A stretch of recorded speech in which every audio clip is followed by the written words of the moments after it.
Mote Marine held a symposium on land-sea interactions this week. The two-day meeting discussed, among other things, the issue of climate change. SNN Local News 6 reporter Charles Brown was there, and he joins us live in our newsroom now with more on what was said.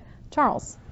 Well, as outlined in a new state report, Lauren, the oceans are changing because of greenhouse gases, increased air temperature and water vapor, increasing ocean temperatures, and last but not least, an increasing sea level.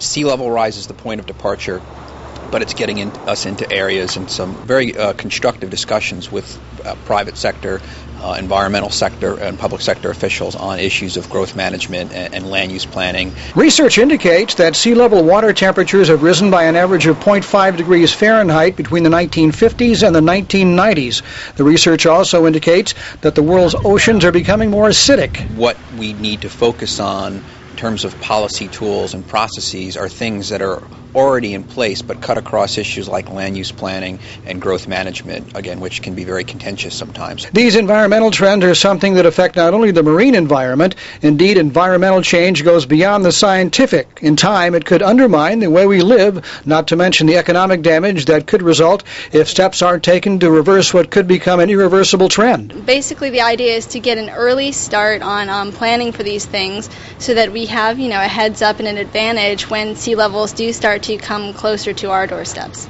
Officials at Mote Marine say climate change seems unavoidable unless action can be taken to avoid this environmental nightmare. We've been aware, again, of the fragility of our coastal zone, but sea level rise has been something that, in a way, I think we might have had our head in the sand. People don't talk about it, or at least they're not planning, I think, for it in the manner that they should be. And researchers also say that with further rises in water and atmospheric temperatures, Florida's 1,200 miles of coastline could be more vulnerable to exotic species of plants and animals both. Lauren? All right, Charles Brown reporting for us on that. Thanks, Charles.